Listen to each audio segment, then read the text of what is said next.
What we do here at FCI is give you a great foundation to go out and build a career in this industry. Our culinary career program is 600 hours.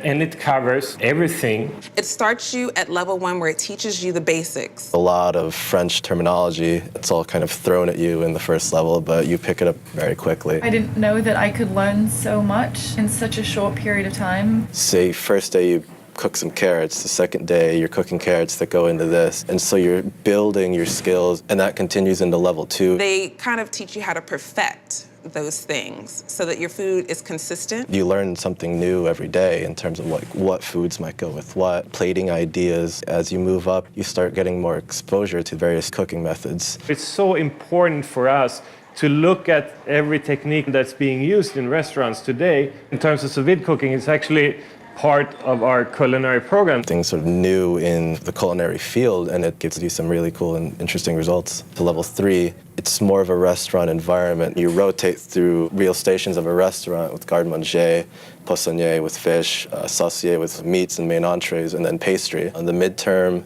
you produce 4 plates of 2 different dishes, which is judged by a panel of FCI alumni. Level 4, you do production, stocks, and butchering meat for the restaurant. You're feeding, 200, 300 people, which is your first exposure to volume cooking. You also produce a nice buffet with the chef and your teammates, and then you go into l'école. And 5 is really all just for getting accustomed to the restaurant. And then level 6 is just refining those skills. It's one of the best ways to learn and prepare people for, working in a restaurant in the future, because you're able to see a real restaurant and a real service time. The final exam was pretty interesting. We got to sit down with professionals in the business and be criticized on our work. You're going to leave with all the techniques that are necessary to go and take any recipe and cook it. And this applies not only to French cooking, but these basic techniques, like braising a piece of meat, for example, is the same technique whether it is a French recipe, or Italian recipe, or Spanish recipe. They have the basic skills to become a chef. But then they have to go in the real industry and to prove themselves and to learn a lot more. It's all in the attitudes.